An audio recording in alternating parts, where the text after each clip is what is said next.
conocen. Por ahí me toca a mí un poco contarles en qué marco se desarrolla este proyecto en la Universidad Nacional de Avellaneda. Bueno, todos conocen obviamente la universidad, ya hace tiempo hizo una inauguración y ha ido haciendo un trabajo bastante minucioso de relación con el territorio. Y bueno, digamos, quizás esa impronta particular del interés y del trabajo conjunto con el territorio, en particular de Avellaneda, pero también toda la zona sur del conurbano, también hasta de Buenos Aires, es algo distintivo de la universidad. Está, digamos, dentro de lo que son sus misiones y sus funciones, el estatuto de la universidad está presente esta preocupación y este convencimiento del rol social que tiene que tener la universidad pública, el interés por conocer el territorio, por conocer las necesidades del territorio, las organizaciones presentes en el territorio y aportar, ¿sí?, en su formación de profesionales, en la generación de conocimiento, su granito de arena a estos procesos de transformación que necesita el territorio, ¿sí? No se piensa una universidad cerrada sobre sí misma, preocupada únicamente por el desarrollo de la ciencia o por profesionales donde lo único que se valora es la formación elitista, ¿sí?, sino que se piensa obviamente una formación de calidad, pero también una formación de profesionales con conciencia social, con preocupación por las necesidades, pensando en proyectos de país más inclusivos, ¿sí?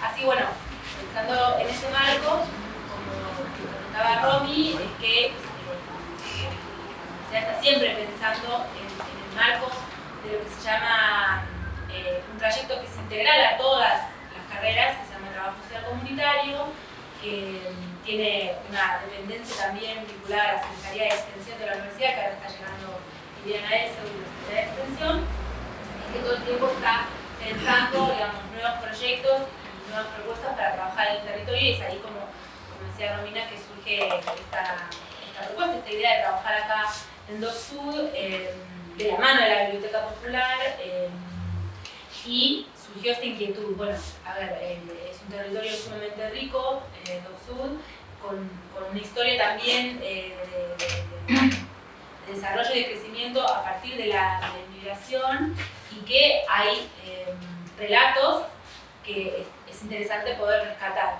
¿sí? Sobre todo también muchos de ustedes que nos hemos entrevistado nos cuentan, bueno, ya quizás la gente que vino de Europa o de Cabo Verde, quizás los mayores ya se nos están yendo, y es como un momento importante para poder llegar a esas historias, esos relatos, ¿sí?, desde lo que nosotros buscamos como la metodología de la historia oral, poder reconstruir, ¿sí?, esta historia oral, aportar esa reconstrucción del doc, ¿sí?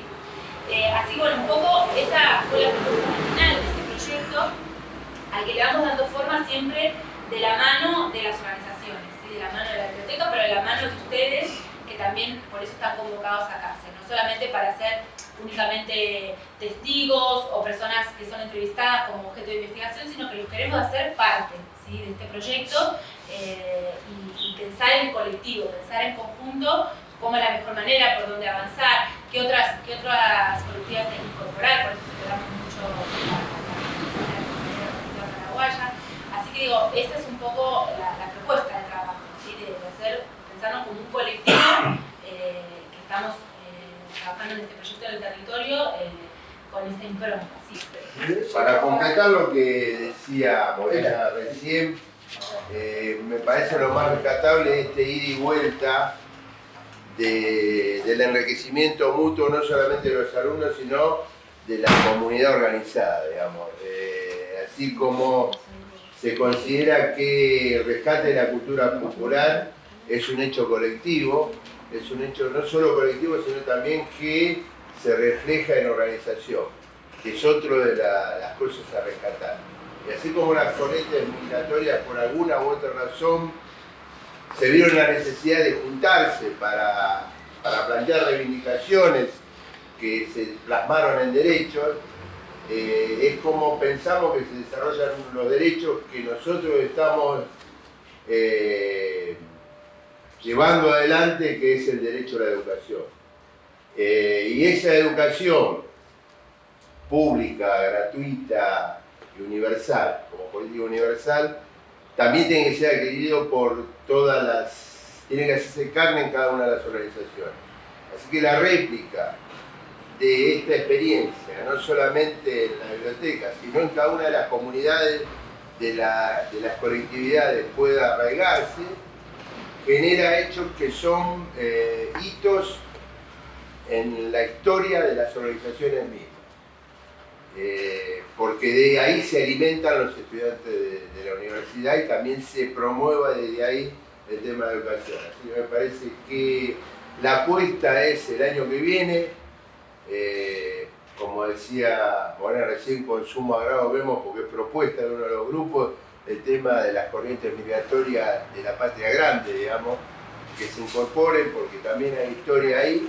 Y con todo eso constituimos lo que es la historia popular del bloque, que nos va a servir para el desarrollo profesional de toda nuestra isla. Así que después de eso creo que viene lo más. También un otro comentario más es que parte del inicio de esta propuesta, de empezar este proyecto, estuvo convocado Enrique Rosa Garay, que bueno, me parece que es obviamente un representante, digamos, sumamente interesante y enriquecedor para esta idea de proyecto, porque bueno, es un historiador, una persona, digamos, con mucha trayectoria y recorrido en lo que es historia oral, con lo cual era una picardía no haberlo convocado y no sea parte de esta propuesta, y que de hecho inclusive hasta los estudiantes es un privilegio tener una clase con él, así que también quería darle la palabra y agradecerle su presencia en el encuentro.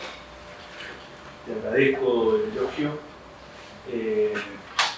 Digamos, creo que lo interesante es escuchar a los pibes ahora, a los muchachos y las muchachas.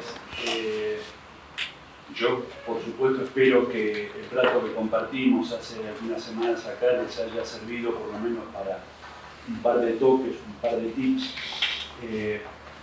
Y simplemente digo esto, es muy importante que cada generación que va apareciendo en nuestro país o en cualquier país, pero bueno, estamos hablando de estas barriadas, que cada generación que va apareciendo sepa que hay historia atrás. Que como dijo Rodolfo Walton, después dijo Rodolfo Walton, no me acuerdo dónde, que cada generación no crea que la historia empieza con esa generación. Porque eso no es. Cada generación, incluso la mía, ha creído eso y le ha costado aprender del pasado reciente, por lo menos. No digo de la historia antigua, que también es bueno aprender, pero digo de la historia reciente, porque cada generación hace aportes y es bueno que cada generación incorpore esos aportes, los haga suyos y empezar con la historia calentita, no como que empieza en este momento y la funda cada generación. Todos hacemos aportes y es bueno conversar con los hombres de una o dos generaciones más arriba de uno, porque las experiencias que hay son fenomenales y de ellas hay que aprender. Cada libro mío, que ya son unos cuantos, están nutridos de entrevistas de personas que han hecho aportes a la historia avellaneda, de la zona sur e incluso del país. Y no saben, y espero que lo sepan alguna vez, cuánto uno aprende, porque no solo es lo que uno después elabora finalmente, un libro, un artículo, lo que sea, que pasa a ser leído por muchos, sino lo que uno aprende, escuchando y conversando, y sobre todo escuchando a los que saben más que uno de determinado tema, por ejemplo de esta barriada. Entonces con esa riqueza, después uno, con esa riqueza en la cabeza y en los apuntes y en los papeles, uno puede transmitir a los demás y así se va generando una gran ola de aprendizaje que es indispensable para saber que este país lo componemos muchos, en este caso de distintas áreas del mundo, porque acá ha venido gente de todo el mundo, esta zona digo, en particular, pero además en lo macro que nuestro país, que es un país tan golpeado, tiene historias de lucha en busca de una nueva independencia, de la liberación, y que todo ese bagaje tiene que aportar a que este presente nos permita pegar un salto hacia un país verdaderamente soberano e independiente. Y digo esto a modo de aviso y de pregunta también.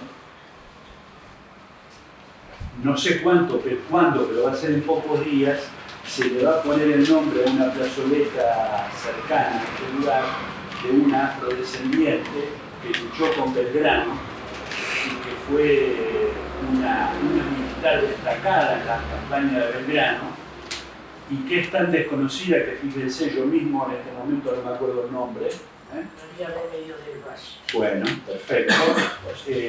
Y pronto se le va a poner ese nombre a un espacio cercano acá, no sé si es del Doque o de Sarandí. La continuación de esta calle, cuando dobla la placita que está debajo de la autopista.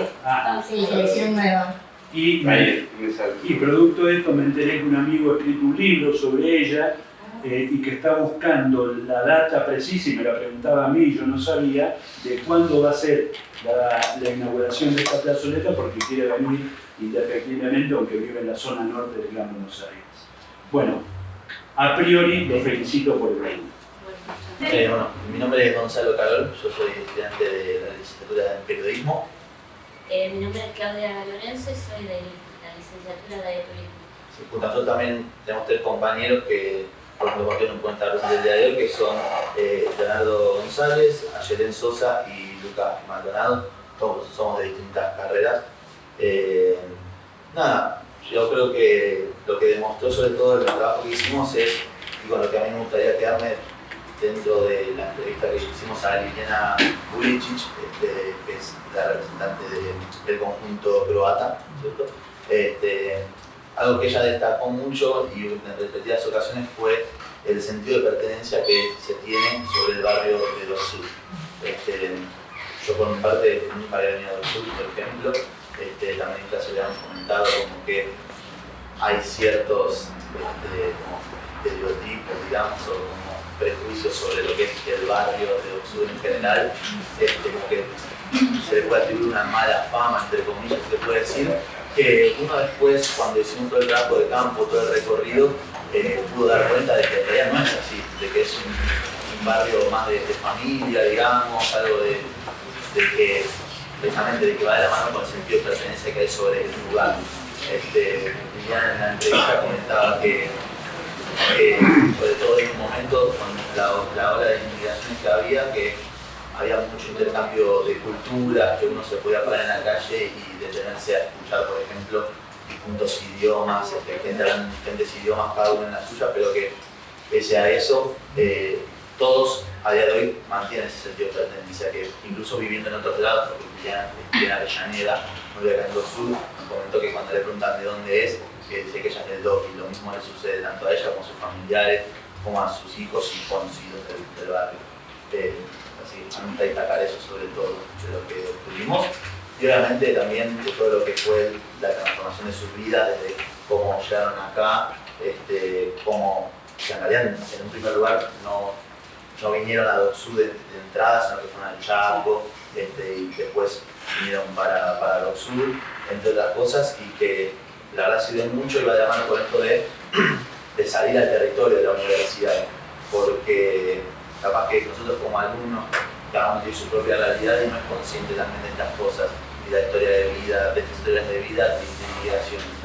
Y creo que en ese sentido sirve mucho también para dar cuenta de ello.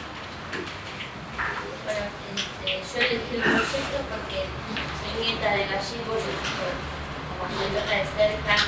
Mi marido es afrodescendiente, somos acá del Doque y bueno, especialmente por eso lo elegí.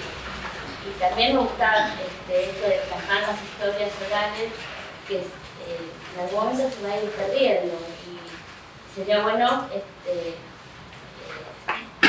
plasmarla en algún libro, en algo como hace el escritor. Enrique. Y estuvo muy bueno porque yo, por ejemplo, de la comunidad croata no conocía nada, solamente que estuve en Europa y que estuve investigando y me interesó muchísimo, aparte de lo que contó Liliana, toda la historia, estuvo muy bueno. Sí, o sea, lo importante, digamos, es que al fin y al cabo tiene un registro, obviamente, de todo esto, que sea especialmente historia oral, que se vaya contando de boca en boca y que no se pierda ese sentido de pertenencia, esa identidad que se tiene sobre el barrio del sur, en este caso. No sé si te pregunté algo más.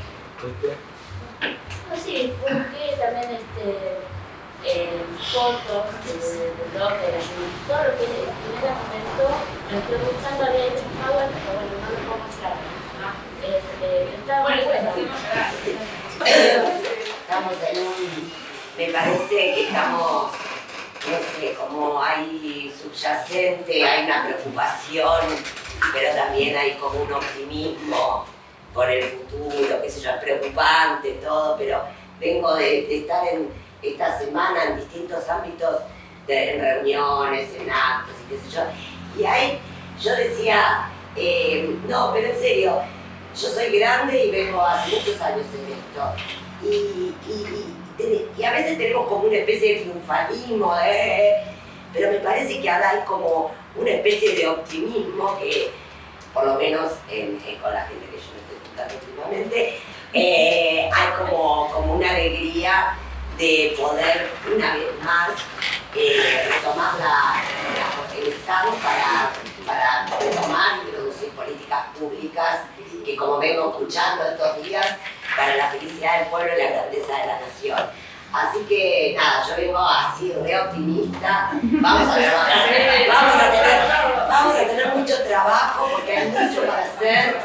Las universidades, lo que quiero sí decir es que tanto para el gobierno nacional como para el gobierno provincial, las universidades y más estas del conurbano son un lugar donde van a apoyarse, donde vamos a volver, pero vamos a volver a ser como decía alguien, las consultoras privilegiadas del Estado, pero esta vez con mucha experiencia, con mucho trabajo recorrido. Nosotros como Universidad Avellaneda y otras universidades del conurbano están por cumplir 10 años de existencia, ya no somos tan nuevas, ya no somos tan jovencitas, tenemos esta masa crítica de estudiantes que quiero tirarles flores porque proyecto que voy, proyecto que escucho a nuestros estudiantes con un crecimiento, una postura, un discurso, apropiándose de los saberes del territorio, apropiándose esto que decía el compañero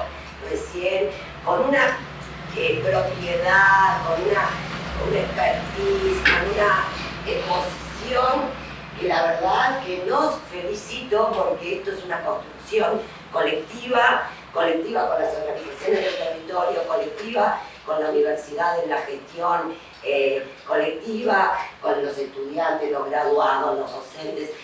Y la verdad, nada, que es súper... Yo no soy llorona, porque la verdad que no lo soy, pero la verdad que es para llorar de alegría porque se producen cosas maravillosas. Creo que nosotros en estos 10 años como universidad, y hablo como parte del equipo fundacional de la universidad, hemos logrado, en cierto modo, eso que esperábamos, eso que teníamos como una idea y que, bueno, algunos sabían muy bien cómo hacerlo, a otros no tanto, y ahí me sumo yo. Pero fuimos muy celosos en el sentido de guiarnos por nuestros principios fundacionales y hoy podemos ver en esta realidad, acá y en otros proyectos, esto que decía antes, que nuestros estudiantes no solo se forman disciplinarmente, con calidad, etcétera, sino que también se forman como ciudadanos, se forman con eso que nosotros queríamos, que es el compromiso universitario, que no es devolverle a la sociedad nada porque nosotros somos parte de la sociedad, sino que comprometernos con nuestro territorio, con nuestras organizaciones, con tantas compañeras y compañeros que no han accedido todavía a la educación superior y que, bueno, que nuestro paso por estas organizaciones también estimula en muchos y muchos compañeros la posibilidad de incluirse en los estudios superiores. Estamos celebrando los 70 años de la gratuidad y, como decía el gobernador el martes, creo, en un acto que hicimos por celebrando la gratuidad, 70 años, decía, lo de Perón hace 70 años no fue una ofrenda graciosa al conjunto de los ciudadanos y ciudadanas argentinas. Fue la gratuidad para construir masa crítica de profesionales que aporten al proyecto de desarrollo nacional. Y eso es lo que nosotros hoy estamos seguros y seguras que vamos a construir. Estos y estas estudiantes, estos y estas docentes y esta universidad junto con su territorio, construirnos a la sombra y al sol y a la luz de ese proyecto nacional que queremos para lo que decía antes, para la felicidad del pueblo y la grandeza de la nación. Así que nada, creámoslo, que somos protagonistas, pero creámoslo de verdad, que somos protagonistas de esto que está por venir y que no solamente es un gobierno, pero además es un proyecto de país y que queremos todos y todas, porque no creo que haya ni un ciudadano argentino, bueno, capaz que hay un grupito chiquitito, pero como somos las grandes mayorías del Pacto Nacional y Popular, de los sectores populares, queremos que todos y todas tener una vida normal, estudiar, trabajar, dar de comer a nuestros hijos, tener una vivienda, nada del otro mundo. Salir de vez en cuando, como también alguien dijo, a comer una pizza una vez por mes, qué sé yo, irnos de vacaciones, cosas normales de la vida, debieran ser. Pero para algunos parece que no son cosas normales de la vida y que eligen y creen que eso es para un grupo pequeño y privilegiado. Nosotros no creemos eso. Y por eso celebro, de verdad lo celebro y felicito a cada uno de nuestros estudiantes y a sus profesor, por esta construcción y este posicionamiento que la verdad que a mí me emociona mucho y me alegra que así sea. Y bueno, lo que pasa es que estas experiencias, digamos, vemos que tienen esta impronta, o sea, no solamente es este encuentro y esta construcción de conocimiento, digamos, con las organizaciones y con la universidad, digamos, no es solamente que las organizaciones vayan a la universidad o que la universidad vaya a las organizaciones, sino que es el encuentro, ¿sí? Y que además para los estudiantes en particular tiene, digamos, genera estos procesos personales también, donde se ven reflejados con los conocimientos que se aparecen en el territorio, se ven implicados, siempre decimos eso, digamos, ellos están haciendo una materia que es obligatoria, pero siempre nuestra expectativa como docentes tiene que ver con que pongan un poquito más de ellos, un compromiso más personal y que obviamente se sientan, digamos, como eso, implicados y bueno, lo que traía la compañera, ¿no? Como en este ida y vuelta también les produce los efectos, ¿no? Bueno, le damos la palabra a las compañeras. Bueno, mi nombre es Magalí, soy estudiante de la carrera de periodismo y bueno, a lo que vienen hablando las compañeras y los profesores es que a través del proyecto curricular integrador de transición comunitario es que nosotros pudimos abordar las nuevas responsabilidades que tiene la Universidad del siglo XXI, que es este acercamiento con el territorio, con las comunidades, en un proceso de compartir conocimientos, construir nuevos aprendizajes, conocimientos, este aprendizaje en movimiento que se dice, que forma parte de la materia, interactuar, saber la universidad, los docentes, los estudiantes, con la gente de la sociedad, del territorio, en este caso del sur, y crear nuevos conocimientos, porque no hay un único conocimiento y no hay nada más rico que poder compartir y generar nuevas ideas. Bueno, nosotros a partir de todo esto, este proyecto de reconstrucción histórica de las comunidades, pudimos generar esto, una construcción colectiva de conocimiento, pudimos también abordar, como decía el compañero, una desnaturalización de la realidad, que es uno de los principios principales de la materia, donde uno deja sus prejuicios de lado y puede abordar, digamos, otra mirada sobre la sociedad, en este caso el territorio, como mi compañero decía, que uno tuvo un prejuicio de que el sur era un lugar como peligroso, y te das cuenta de que en realidad la comunidad de Sur, también de las propias comunidades migrantes. Bueno, en nuestro caso nos tocó reconstruir la historia de Cabo Verde. Y nada, te das cuenta de los lazos que tiene la comunidad, que son hermosos. Bueno, yo personalmente no creía que existía algo así todavía. Pero bueno, queremos generar estos conocimientos, aprendizajes a través de la praxis en el territorio. Una reconstrucción que hicimos fue el historia oral, que es un proceso súper interesante, que es la entrevista con gente que pasó estos procesos migratorios y que vive dentro de la sociedad. Y bueno, a través de todo eso hemos reconstruido un poco lo que fue en su momento la llegada de los migrantes de Cabo Verde acá al sur y bueno, cómo conviven hoy con la comunidad, cómo se realiza. Un poco mis compañeras van a comentar, la verdad, pero cualquier parte de Bueno, soy Ariana Casas, estoy en la carrera de gestión cultural y bueno, estoy muy agradecida con la Universidad de Avellaneda que me dio la oportunidad a esta edad de poder tener una carrera que siempre fue la idea mía. Y bueno, nunca es tarde, pienso que nunca es tarde y me llena el alma, ¿no? Ya prácticamente ya termino. Y bueno, con respecto al trabajo que hicimos, es como que queda también un poco confirmado lo que yo tenía, la idea de DocSur. Yo hace 20 años que vivo acá. Mi marido, los abuelos de mi marido fueron uno de los fundadores. El abuelo era el lechero que repartía la leche y los hijos eran los que levantaron las calles, se dedicaban a la tierra. Y siempre yo escuchaba, ¿no? Todo el amor que le tenían a los y igualmente gente que conozco de otro nivel, que ahora está en un nivel económico más alto, en Avellaneda, por ejemplo. Siempre me preguntaban por DocSur, que por ejemplo hay un señor que hace poquito falleció, que tiene una oficina de seguros y él siempre recordaba DocSur con mucho cariño y me preguntaba y siempre se hacía un recorrido acá. Dice, y el pan dulce de la moderna es emblemático eso, ¿no? Y bueno, he confirmado todo lo que yo pensaba. Y yo también, un poquito de temor, como ya la casa tenía cuando vine. Yo vine embarazada y estaba el SEAMS en ese tiempo. Bueno,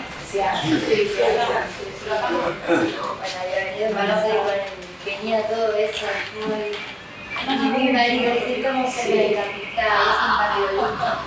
Bueno, después me empecé a extrañar mi cuadra, yo vivo en esta calle, en esta avenida, a una avenida del puente, era una calle muerta, o sea, no había persianas antiguas cerradas que habían sido negocios.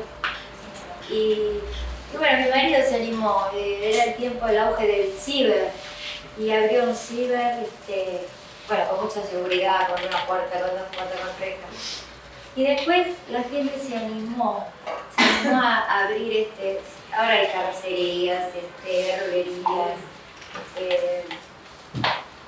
y bueno, también he conversado mucho con mi vecino que es Oscar Ortiguil.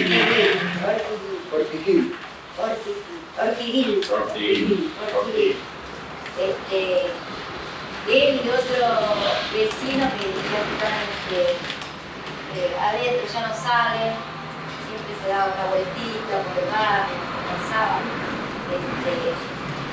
ahora ya no salen más. Bueno, así que yo había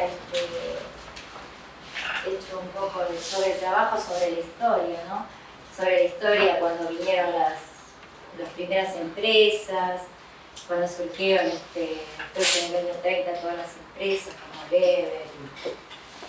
Y bueno, así queda confirmado por lo que me habían dicho, de este barrio, de esta población. ¿Alguna otra compañera del grupo? Bueno, nosotros entrevistamos a Paulina, que está acá presente, y nos pareció muy interesante porque nos enteramos cómo fue el proceso inmigratorio de los caboverdianos a Buenos Aires. Bueno, y hicimos un análisis del proceso inmigratorio, pero contextualizando política históricamente, teniendo en cuenta la historia argentina. Y bueno, y nos enteramos que los padres vinieron en la década del 20, luego que se casaron en la década del 30, de 1930, que se vinieron a vivir acá al sur en la década de 1930, y justamente por esos años se creó la sociedad caboverdiana acá, que en ese momento tuvo en un primer momento fines benéficos, comunitarios, de ayudarse entre los mismos inmigrantes, y luego con el correr del tiempo también se hicieron y se hacen actividades culturales, e incluso la sociedad organizó viajes a las islas de Cabo Verde para que justamente los descendientes de los primeros caboverdianos que llegaron acá puedan conocer su lugar de origen, así que nos pareció muy interesante y que bueno, que es una historia que se integra justamente a la historia de Avellaneda. Bueno, presento al grupo y vamos echándonos acá rápido las cosas. Mi nombre es Nelson, mis compañeras las dos Lorenas y Claudia y Rodrigo, que está allá con el audiovisual. Somos estudiantes justamente de la carrera de audiovisual y enfermería, las tres compañeras, y yo de periodismo. Bueno, nosotros entrevistamos a Mari, tuvimos el gusto de compartir una mañana con ella. Básicamente nos pareció muy nutritivo el hecho de poder rescatar su historia, de poder conocer un poco de la comunidad yugoslava, desde la experiencia de ella, desde lo que fueron sus abuelos cuando llegaron acá, de cómo atravesó, ¿no?, la historia argentina en sí misma. Nosotros hicimos como un recorrido más o menos de esa manera. Los primeros quinchos, las primeras casas, los conventillos, las casas chorizo, como lo dijo ella, y la importancia de la usina quizás como epicentro laboral en Dock Sud. Y por otro lado, bueno, después su proceso como militante también en las escuelas, en un principio en el Partido Comunista. Y bueno, algo puntual ahí que nos quedó, nos marcó y lo pusimos en el trabajo, fue que el proceso de la dictadura militar, donde también acá hay 17 desaparecidos y uno aproximadamente, si mal no recuerdo, en este barrio entonces hay 17 desaparecidos, que es el dato que nos brinda ella a partir de su relato, y también que un familiar de ella es uno de los desaparecidos. Justamente los conflictos o la dificultad que atravesó la década de los 90 y cómo también en el 2001 se vivió un poco en el barrio, y en ese tramo cómo se fue construyendo, ¿no?, se fue urbanizando de alguna manera Dock Sud. Y finalmente, como resaltando quizás algo que es del trabajo social comunitario 2, la parte de la falta de políticas públicas, sobre todo en la parte de Villa Inflamable, donde hace mucho tiempo, es algo que nos comentó María, hay un montón de vecinos y vecinas que están viviendo en condiciones de contaminación muy graves, donde se prioriza a las empresas que contaminan la zona y no a las familias, y es algo que, bueno, justamente nos pareció interesante remarcar como algo que le preocupa a ella y que nosotros nos venimos a empapar a partir de su relato. bueno, eso como un resumen general, si se quiere. Obviamente que la entrevista estuvo atravesada por la cultura yugoslava, nos contó un poco de la timidez de quizás hablar en su lengua ahí en la entrevista, las danzas, las comidas y las diferentes costumbres que todavía le sigue transmitiendo a sus hijas, y eso nos pareció muy importante porque justamente es lo que venimos nosotros a presentar, a buscar, a rescatar esa historia que muchas veces se va como perdiendo y como principal problemática de la materia, ¿no? Cómo hacer para rescatar esas historias. Y por otro lado, lo que nos pareció muy importante es esto de la matriz política, si se quiere, que atraviesa la familia, principalmente de Mari, ¿no? Hablando puntualmente de su historia oral, en el sentido de que, bueno, sus abuelos, uno de sus abuelos era anarquista, su papá tenía una contradicción de estaba a favor de la independencia, celebraba la independencia el 29 de noviembre de Yugoslavia y al mismo tiempo era radical y estaba como ese conflicto. Y son todas ideas o detalles que Mari nos transmitió a nosotros en la entrevista y que, bueno, ella misma como militante durante la década tan difícil de la dictadura militar y después, muchos años, bueno, transmite algo de la politicidad también que tiene estas historias y el valor de rescatarlas para entender desde ese punto de vista cómo fueron atravesando todas estos años la comunidad yugoslava, ¿no? Desde su propio relato. Y bueno, a raíz de todo eso, a nosotros, una de las consignas de la materia era justamente proponer algunas ideas para que en el futuro esta cátedra se transforme, mejore y progrese. Y una de ellas, fueron tres en realidad, tres propuestas, una chiquita de quizás reducir los grupos para no invadir tanto y estar tantos en una entrevista y así abarcar más historias orales.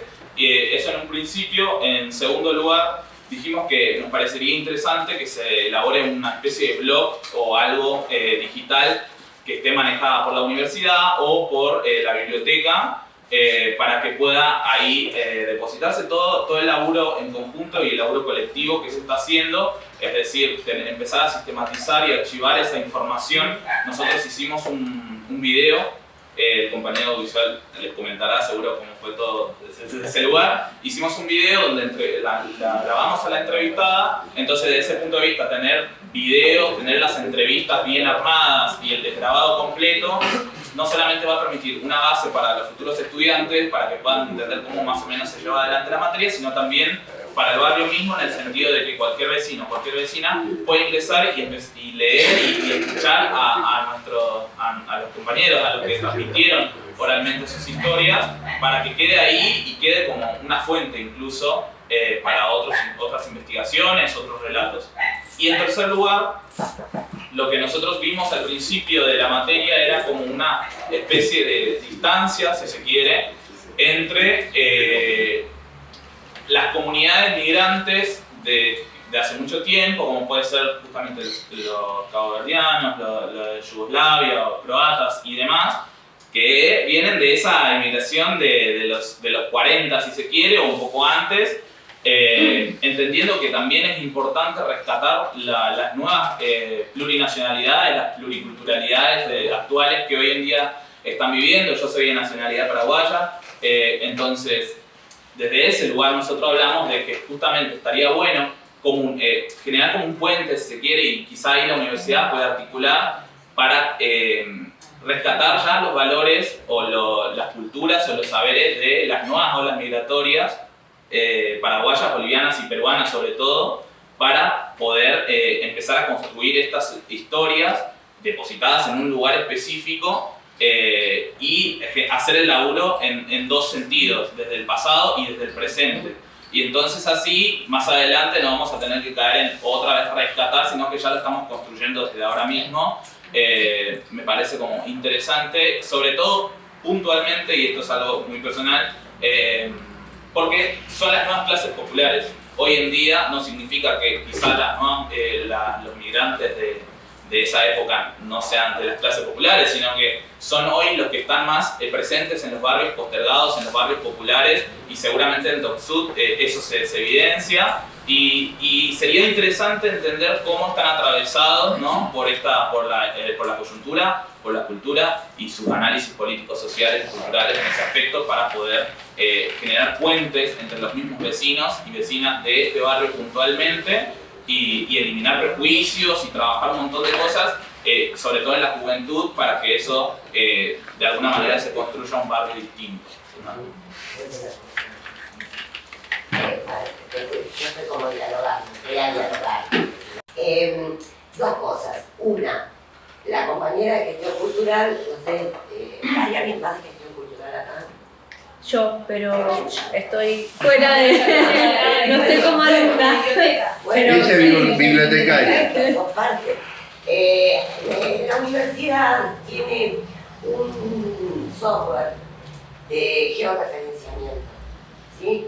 Y se hizo todo un trabajo que está como medio concluido, pero que continúa porque ingresan más aportes, que se llama Geocultura, y que está disponible en la página web de la universidad, y que podemos, digo, desde como una propuesta para hacer para el futuro, le hablo a Morena y a Jorge, poder rescatar material y esos videos, esas cosas, para ofrecerlo, para ponerlo a disposición de ese mapa de geocultura, para incluir esta organización que no sé si está incluida, y desarrollar ahí, ya dejarlo y ir cargando. Ya lo pensaba, lo venía pensando en todo esto y lo iba a hablar con él para volcarlo. Claro, porque yo mapeo mucho todo, hasta mapear literal. Claro. Y, o artísticamente lo mapeamos, también de evolución en videos y todo, entonces justo le iba a decir que esta partecita del grupo que... Sí, nosotros tenemos una experiencia que está ahora como concluyendo la carga de lo que teníamos de antes, y ahora vamos a sostenerlo a medida que pasan los cuatrimestres. Construimos el mapa de la memoria, que también está disponible en la página web de la universidad, y que tenemos un proyecto que hace base en el ex centro clandestino El Infierno, con la Secretaría de Derechos Humanos del municipio, y cargamos, lo tenemos ese proyecto hace 2 años, 3 años, y hay cantidad de trabajo de los estudiantes, con videos, con fotos, con trabajos, los ensayos, etc. Y que ahora lo vamos a ir actualizando cuatrimestre a cuatrimestre.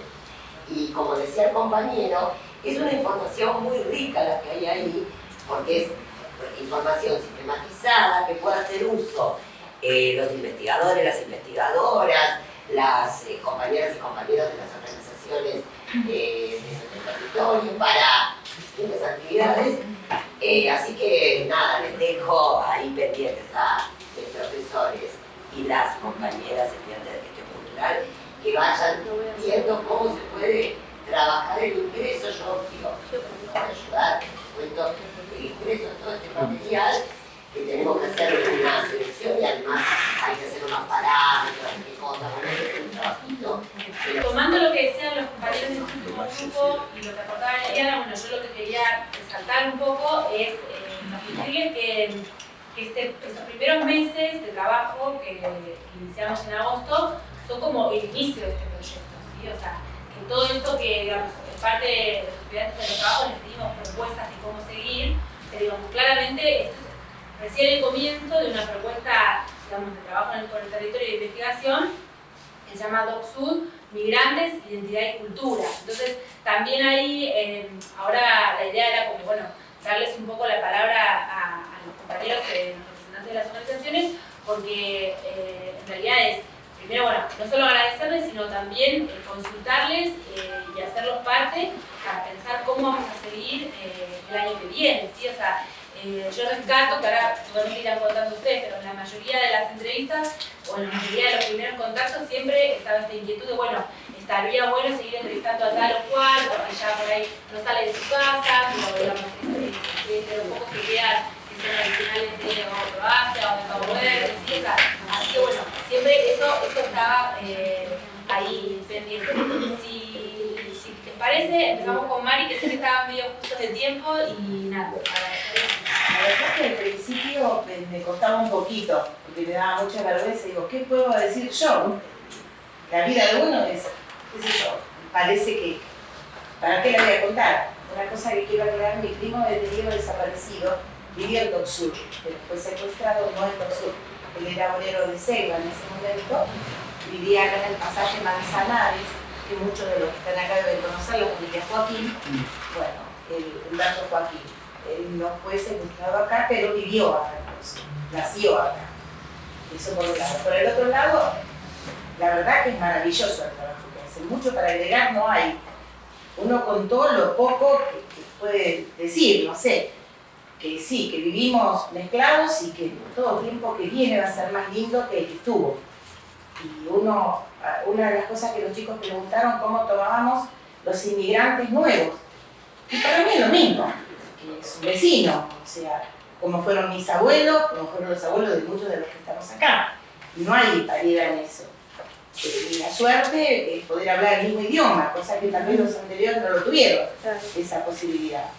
Pero bueno, mucho para agregar no hay. Ustedes dijeron todo, la verdad que mudo no son ninguno. Menos vos, ¿eh? ¿Qué pasa? Mari, te tengo la entrega de los compañeros. Gracias. Muchas gracias. Mari, ¿cómo te parece por ahí que se podría continuar el trabajo con ustedes? ¿Está abierto para propuestas? Mira, una cosa que se me ocurrió cuando ella hablaba. Nosotros pertenecemos a la Sociedad de Fomento que está sobre De Benedetti. Hay un material histórico que en realidad no lo sabemos manejar, porque somos simples, ¿no? Leemos, uy, mira lo que pasó en tal época. El material, quedó mucho material y que se puede investigar, y si alguno de ustedes tiene ganas y voluntario de hacerlo, nosotros fue inaugurada la sociedad el 26 de junio de 1910. O sea que hay cosas que vamos descubriendo día a día. El material está ahí, si hay voluntad de verlo, ganas, uno lo puede ofrecer, mirar, está para que siga haciendo historia. Me contaban que hay mucho material que está y mucho material que se van a perder. Se perdió un montón. Tomado de la institución y bueno, se perdió. Cuando entramos a la biblioteca que habíamos armado con mucho amor, estaba tirado en el piso, mojado, y con mucha pena hubo que tirarlo porque no servía para nada, pero quedó mucho, hay cosas, aparte trabajamos mucho tiempo en el Foro Cultural Docsur, que se armaron cosas, también hay videos y demás que se pueden llegar a ver, porque la gente no lo puede facilitar, eran 3 antropólogos que vinieron al barrio a trabajar, y bueno, está a disposición también, eso me parecería buenísimo, con la historia del barrio en sí. El material está. Bueno, seguiremos Mami, una pregunta. Sí. Ahí donde funciona ahora la sociedad de sí. Porque no sé si lo conocen, sí. A Tito Roberto. Sí, lo conozco a Tito. Tito Radiador, me dice. Claro. Sí. Ella tiene como 85 años. Sí, se puso a llorar con la foto. Claro. Sí, sí. Después fui yo para decir quiénes eran porque no se acordaba quiénes eran. Lo que te quería decir era lo siguiente, que él me dijo que hay, no sé si en ese o justo al lado estaba una de las sinagogas que... Era una sinagoga, en el centro de jubilados. Claro. Él fue varias veces ahí, por eso tendría que... Yo les había dicho... Habíamos preguntado a él y a Adriano Rocha. En mi directo Cabo Verde, sí, conocen, que vino allá de la ciudad, bastante cosas. Él ya tiene 90, cumple ahora el 27 de diciembre, cumple 91. Le han hecho un montón de entrevistas, han venido antropólogos, salió un montón de revistas vivas, cualquier cantidad de revistas. Pero sería bueno porque él vino de Polizón en 1947, a los 17 años, y vino a vivir acá, y acá se movió, trabajó en lugares de acá, después vino embarcado, como todo Cabo Verdeano. Pero tiene toda una historia muy rica también de la ciudad, tanto él como mi hijo. Sí, sobre la sinagoga nosotros intentamos averiguar algo, pero realmente no tenemos tal vez el conocimiento ni la capacidad de investigación. Eso sí. Pero eso tendría que hacerlo con Tito porque él asistía. Sí, Tito es un sabía. Lo único que logramos rescatar una foto de una... donde hubo otra. De una escuela judía, perdón. Ah, sí. Rescatamos una foto de una escuela judía que estaba acá en Dock Sud, pero no sabemos dónde. Me parece que en el mismo lugar, pregúntele un ratito porque me acuerdo de eso. Después mi hermana me dijo que también el ingeniero Huergo hubo otra sinagoga. Yo la verdad que me asombré porque llegando a Nicolás Avellaneda. Porque ahí teníamos unas amigas de la comunidad.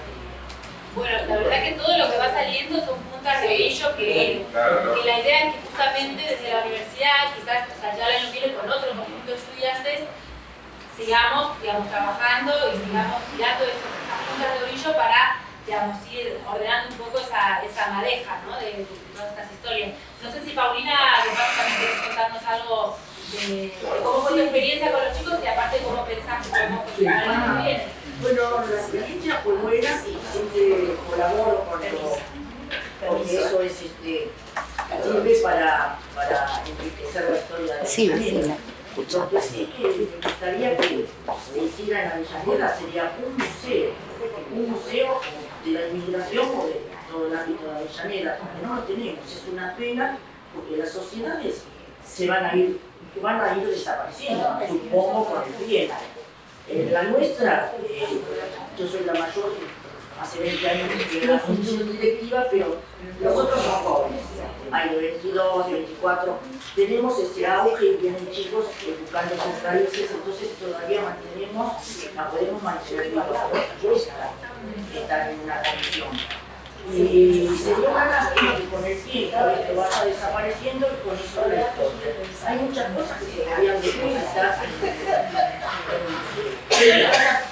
Tengo un museo. La verdad que lo que decís, lo que característico es como que quizás uno piensa, bueno, nos queda grande como universidad, pero en realidad justamente quizás con este proyecto o digamos desde la Secretaría de Extensión se puede ir, digamos, apuntando granitos de arena hacia eso. Digo, como que ahí obviamente tendría que estar involucrado el municipio, pero como que por ahí se puede empezar a plantear esa propuesta. Perdóname, yo quería agregar una cosa. Quizá este cierre que estamos haciendo es con objetivo un poquito más humilde, digo. Es cómo reproducimos cómo evalúan ustedes esta experiencia que tuvimos en este primer proyecto y cómo esto continúa en el próximo cuatrimestre, digo. Cómo se puede mejorar, cómo podemos comprometer las instituciones, si les parece bien que aparezca más testimonio, digo, esa es la idea de... No, está bárbaro, lo que pasa es que lo trasciende, digo. En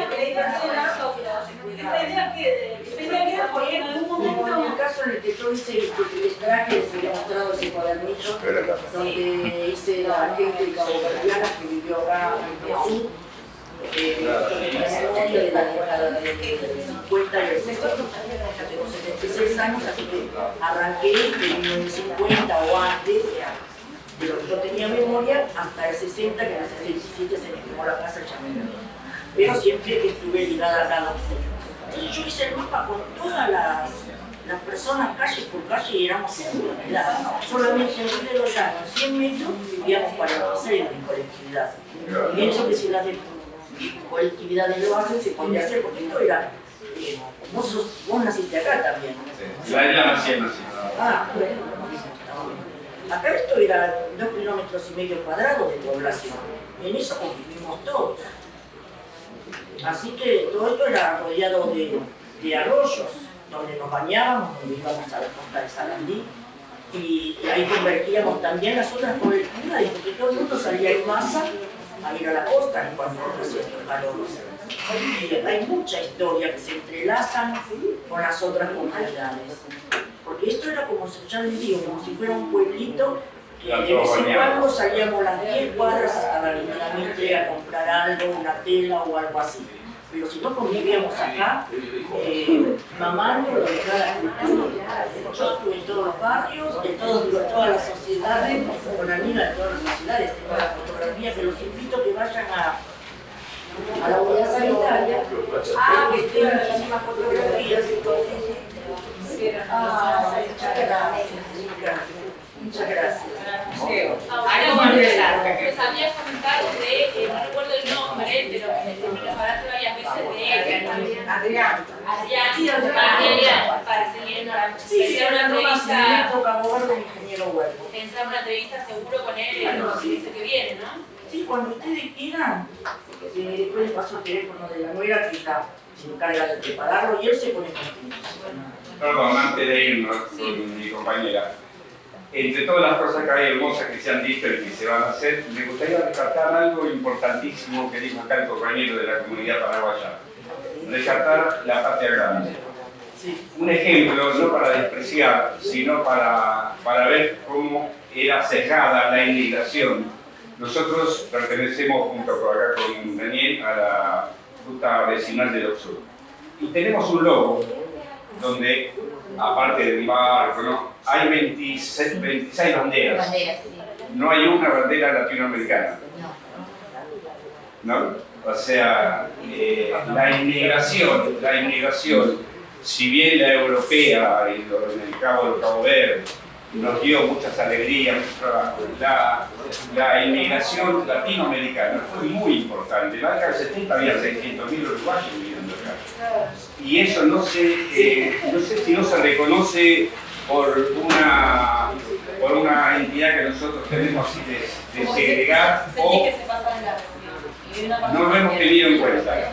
Chilenos, uruguayos, brasileños, paraguayos, peruanos, bolivianos, no eran inmigrantes, según este escudito y según toda esa época. Por eso me gustó muchísimo integrar las palabras de acá del compañero a la patria grande latinoamericana, porque ellos también trajeron mucha vida, mucha esperanza y mucho trabajo. Una pregunta les quería hacer a los muchachos. ¿Qué dificultades tuvieron? ¿Con qué problemas se encontraron? No fue fácil. Ahora fue todo fácil. No fue fácil. La verdad que no, al momento de reconstruir un poco la historia, por lo menos de todo verde, no nos encontramos.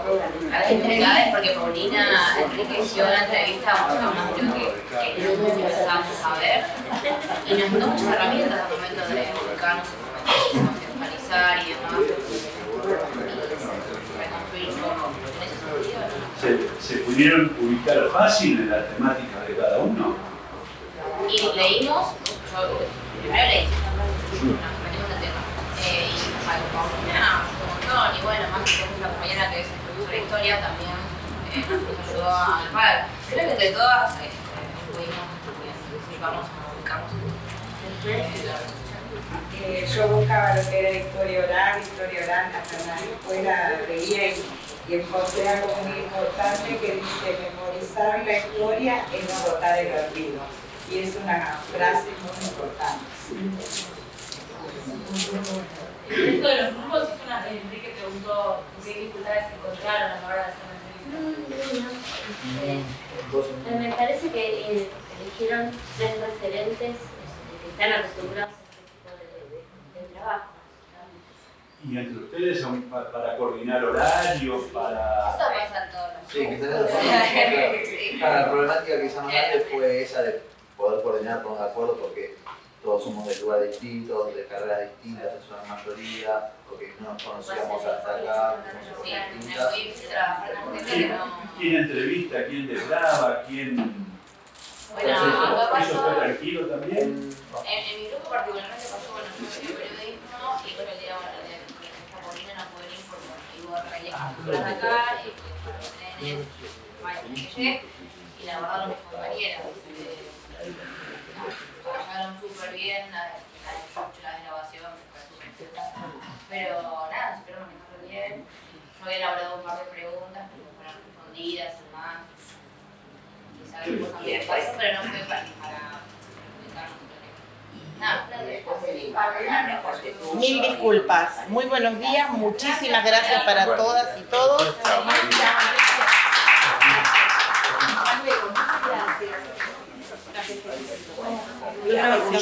Gracias. Nos queda escuchar a los compañeros de la comunidad peruana y la comunidad paraguaya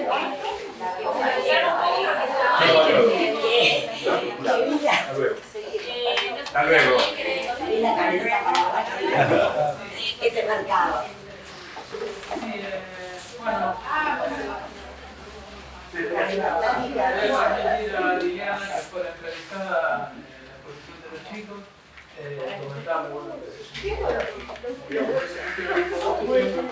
que lo voy a publicar ahí para que toda la comisión del conjunto se entere, porque a veces como pasa en los cursos, que todo es muy ritmo, entonces algunos se dedican a los bailes, otros qué sé yo, y bueno, algunos somos los que por eso tratamos más para el barrio, los temas social, y entonces está bueno que la comisión se entere todos de la participación del día.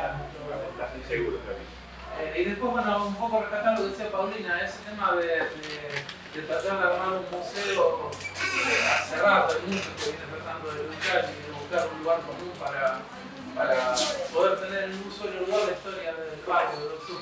Y digo, así como se está tratando de que Avellaneda sea la capital del fútbol, hay un decreto, no sé si se aprobó o no, pero se está luchando con eso. Creo que Docsud debería ser la capital de la inmigración en Avellaneda. Porque realmente si uno analiza y cuando ellos van estudiando la historia te das cuenta que acá llegan los barcos y de acá salió, se expandió, digamos como el Big Bang. Se expandió a Avellaneda, además mucha gente que conocemos tiene raíces en los padres en Docsud, por eso el cariño de Docsud. Porque te encontrás que en otros barrios charlas con gente y te dicen que, bueno, mi abuelo pasó por Docsud, o estuvo, o vivió. Entonces como que todo te trae Docsud, vos vas a recorrer Avellaneda y hasta capitales y te vas a encontrar gente que te trae de vuelta a Docsud. Por eso ese cariño. De que se esparcieron, cuando se fueron casando, mostrando Claro. Aparte en algún momento era muy problemático el tema de las inundaciones y la gente buscaba irse por eso. Ahora no digo que esté solucionado, pero está mucho mejor que hace años atrás. Entonces, bueno, quedó siempre ese tema. Nosotros veníamos buscando, queríamos agarrar el cine y ver si se podía expropiar y hacer un museo ahí. Sé que hay gente que está trabajando. Estuve en una reunión con vos estabas. Sí, bueno, que Krugler dijo siempre. Siempre él está detrás. Krugler es de acá de Docsud, es un señor muy grande, ahora estuvo con una complicación de una cadera. Fue uno de los que también incentivó para colocarle a la plaza el nombre de María.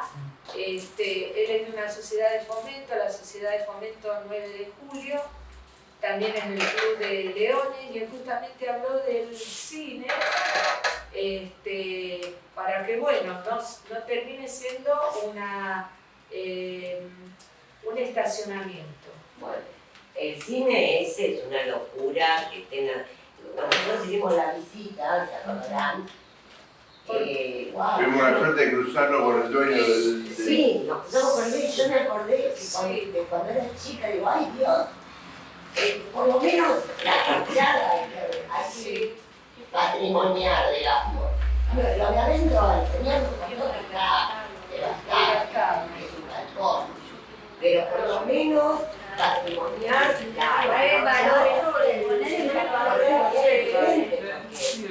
conserva. El que está en Alén dice que están hasta la butaca. No era que está,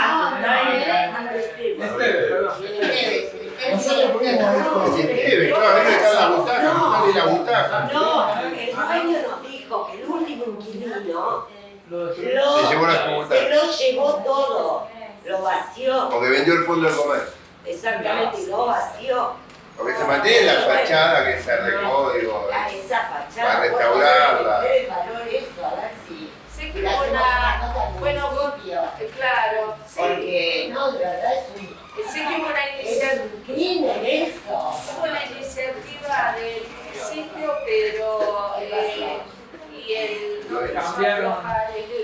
El propietario. El dueño sí, no.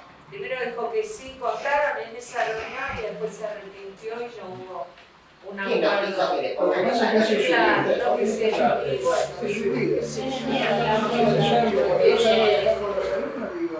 pero bueno, podemos decir, vos No, ya sé, pero me refiero que desde todos Él lo sabe. No, yo,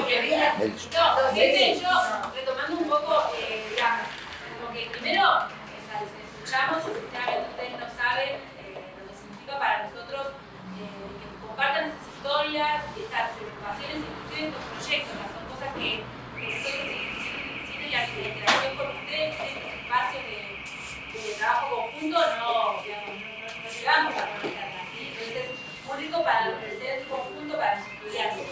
Yo pensaba, por supuesto, que un proyecto como un museo implica un montón de voluntades políticas que nos exceden recontra como universidad. Sin embargo, digamos, con el espíritu soñador también que trajo Liliana, digo, me parece que capaz que, digamos, desde este proyecto que estamos, como mencioné antes, ¿no? Migrantes y identidad de cultura, bueno, empiezan a surgir líneas, ovillos, y desde la humildad quizás de un proyecto empiezan a aportarse granitos de arena, y qué sé yo, recordaba, digamos, hubo un proyecto como este de otra cruzada donde el resultado final fue una ordenanza municipal, digamos. Obviamente que, por supuesto, un museo implica muchísimas cosas más complejas, presupuestos, etcétera, etcétera. Pero digo, no es malo soñar con aportar hacia eso, digamos, ¿no? Porque digo, estamos justamente con la intención, por lo menos, de revalorizar la historia, de la historia oral y aportar a la reconstrucción de la identidad y la cultura de Docsud. Así que bueno, me parece que lo que decían los compañeros lo dejo como, queda como un punto suspensivo, digamos, para pensar cómo vamos a continuar el trabajo el año que viene. Desde ya, mínimamente, seguiremos entrevistando a personas de las colectividades, porque en todos los casos surgieron, ¿no? Habría que hablar con tal y habría que hablar con cual. Le doy la palabra al compañero de la colectividad paraguaya, que me parece que, bueno, está re lindo que esté formando parte de esto, y también que nos cuente cómo le parece que podemos seguir y seguir integrándonos. Bueno, al principio, buenos días para todos. Para el Chapá Nelson. Y por Andrés. Me alegra tener un amigo compatriota joven que nosotros. Eso habla de lo que es la Argentina no solamente para el mundo, sino particularmente para Latinoamérica y para los países vecinos. Agradezco a las autoridades de la Universidad de Avellaneda, a las autoridades de la Biblioteca Popular, Romy, Mar, Cristina, que hayan tenido la idea y la posibilidad de conversar entre ustedes y de conocer un poquito más qué es lo que pasa en la sociedad real, ¿no? Los libros son importantes, los libros nos generan inquietudes, pero la vida muchas veces pasa por el territorio, por conocer qué es lo que pasa en el barrio. Y a veces al barrio lo dejamos de espaldas y solamente usamos el barrio para venir a dormir, tener algunos amigos y ver otro mundo. No nos damos cuenta muchas veces que el barrio nos da una identidad que no hay forma de evitar ese afecto, ese cariño, como decía acá la compañera, mucho que sus padres, sus abuelos o sus tatarabuelos pasaron por el barrio y hoy viven en otros lugares. Yo quiero agradecer las palabras del compañero que recién se fue, en donde habló de las 27 o 26 banderas que tiene el escudo y que por ahí no hay una bandera latinoamericana o sudamericana. La verdad, pasaba lo mismo en la Federación de Colectividades de la República Argentina, pero esto tiene que ver no con una cuestión de segregación, tiene que ver con una cuestión histórica. Las comunidades migrantes que primeramente se organizaron fueron las europeas, con lo cual a partir de ahí no es que se ha segregado a otras migraciones.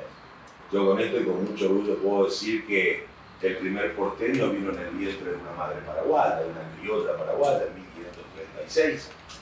Ana Díaz, ustedes saben muy bien, la segunda fundación de Buenos Aires, se hizo con españoles, con criollos de Nuestra Señora de la Asunción de allá de Paraguay, que en ese momento no era Paraguay, y con aborígenes, con indios guaraníes. En la segunda fundación se creó el puerto de Buenos Aires. Y el primer porteño vino de una criolla de aquellas tierras. Con lo cual, el vínculo con Paraguay, hoy nación, hoy territorio independiente de aquella época, tiene un vínculo desde su propio origen. Digo, la Argentina no nació de una cultura local, la Argentina, hasta el propio nombre, nació de la migración. Argentina es un país migrante. Argentina se desarrolló a través de la riqueza del crisol de razas que vinieron a habitar este pueblo, esta tierra. Entonces, mal haríamos nosotros creer que la migración es un elemento que se pueda no tener en consideración a la hora de hablar de la identidad argentina y de la problemática que tiene nuestra identidad como argentinos muchas veces en decir cuando discutimos o no nos ponemos de acuerdo en un proyecto nacional. Digo, el primer proyecto nacional es el reconocerse a sí mismo parte de una región, parte de, como hoy recordó el que se fue, el compañero que se fue, cuando le dije de la patria, yo le dije de la patria grande. Muchos de ustedes por ahí creen que la patria grande nació porque hubo un venezolano que agarró y dijo que había patria, que se peleaba por la integración de la patria grande. Yo les quiero recordar que el primer esbozo de patria grande se dio en la Argentina independentista, en la Argentina del virreinato, en la Argentina donde estaban integrados representantes de Uruguay, de Paraguay, de Bolivia, de Chile, del propio territorio de las Provincias Unidas del Río de la Plata. Digo, ahí se pensó en una patria no grande, gigantesca. El segundo esbozo más político, más arraigado ya a las naciones, tiene que ver con lo que el general Perón planteó en su momento, hablando de la unidad regional, la unidad continental y el universalismo. O sea, no nació hace 10 años o 15 años o 20 años el concepto de patria grande. Es una bandera que está en el espíritu de todos aquellos que vemos a esta región como una región integrada desde lo humano, desde lo que tiene que ver con las culturas populares, con el pueblo. Y a veces, y muchas veces, digo, acá hemos tenido enfrentamientos entre hermanos producto de influencias de intereses económicos extracontinentales. Y a veces no nos damos cuenta de esas cosas y miramos con cierta añoranza determinadas situaciones puntuales, históricas, y que en su momento han perjudicado el desarrollo, el crecimiento y la independencia de esta región. Hoy sentimos cierto grado de sometimiento de determinadas potencias. A mí me preocupa mucho estas cuestiones, me preocupa que no nos demos cuenta que muchas veces la integración pasa por los pueblos y no por una alianza económica o por una serie de condiciones económicas, comerciales entre los países. El marco, por ejemplo, por hablar del tema sudamericano, el tema del Mercosur, que en realidad hoy es un acuerdo arancelario, un acuerdo aduanero para determinados requisitos, pero el verdadero Mercosur es el vínculo que hay entre el paraguayo, el boliviano, el brasilero, el argentino, que es en donde creo que ustedes están apuntando a las ciencias sociales, desde la comunicación, desde la historia, desde los lugares que cada uno de ustedes han elegido para ser profesionales en el futuro. Lo piensen desde esa posición. No lo veamos al mundo de la migración como un elemento que puede tener diversas fundamentaciones, diversos digamos, puntos de partida. La migración, para dar un ejemplo, la migración paraguaya no siempre fue la misma. Así como doy el ejemplo de la Fundación de Buenos Aires, puedo decir que en la década del 40 hubo una migración muy fuerte de Paraguay, hubo una revolución en Paraguay en el año 1947 que produjo el éxodo de muchísimas familias paraguayas a vivir a la Argentina, a Uruguay, ¿no es cierto?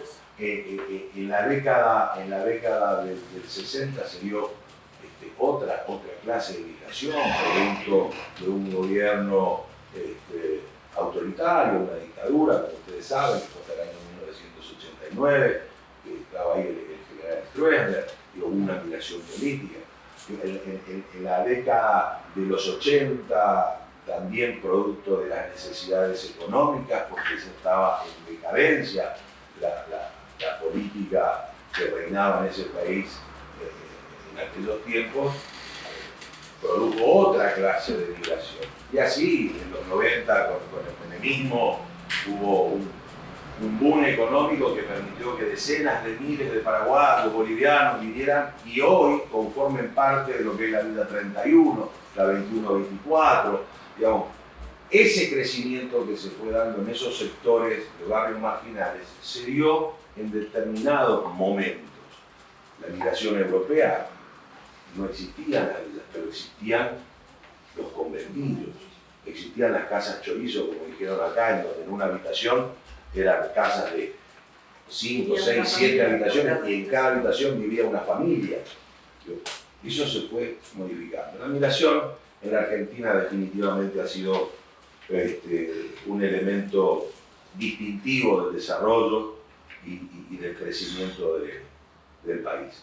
Y en las últimas décadas la migración latinoamericana ha venido a enriquecer aún más nuestra querida Argentina, que nosotros tenemos que agradecer. Creo que cada uno de los migrantes tiene en su corazón, más allá de su país, tiene que agradecer que hubo gobiernos que le dio la posibilidad de arraigarse en este país, de desarrollarse, de tener su familia y de poder hoy, como en el caso de Nelson, acceder a un estudio universitario que muchas veces en sus propios países no se puede dar. Así que muchas gracias.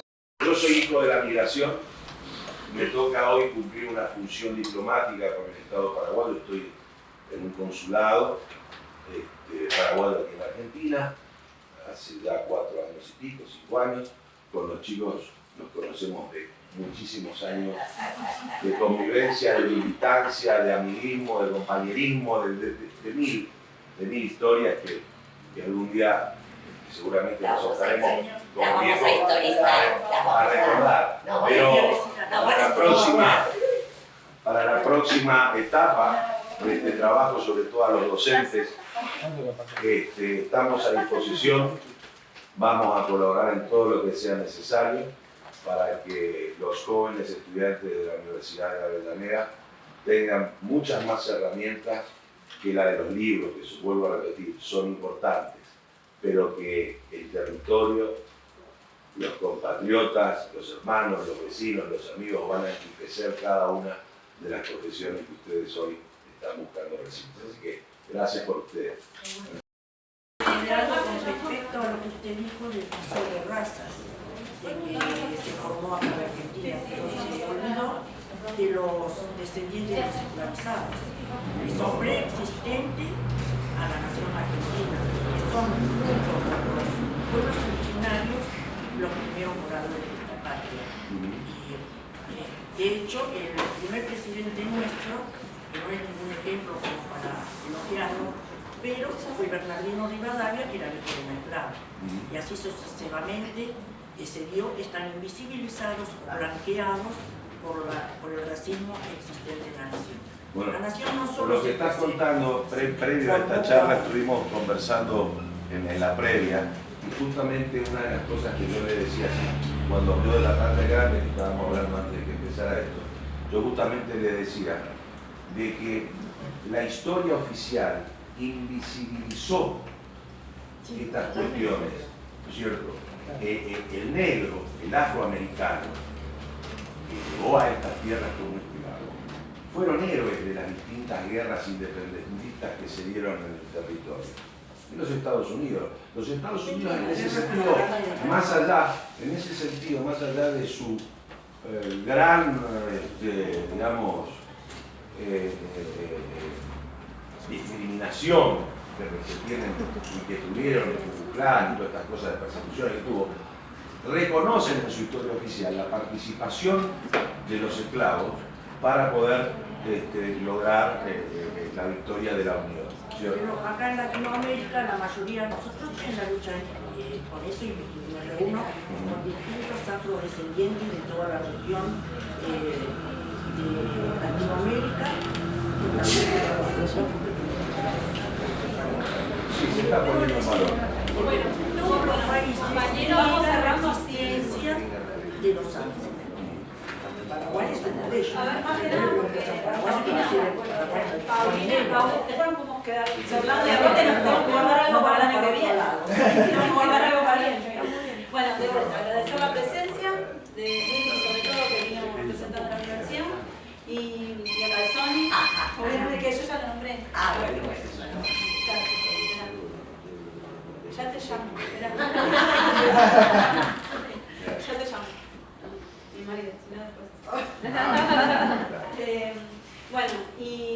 Bueno, y que tengamos el impulso de seguir el año que viene, porque esto fue la semillita, recién arrancamos, y seguimos el año que viene tomando registro de toda la... de todo lo que queda. De toda la...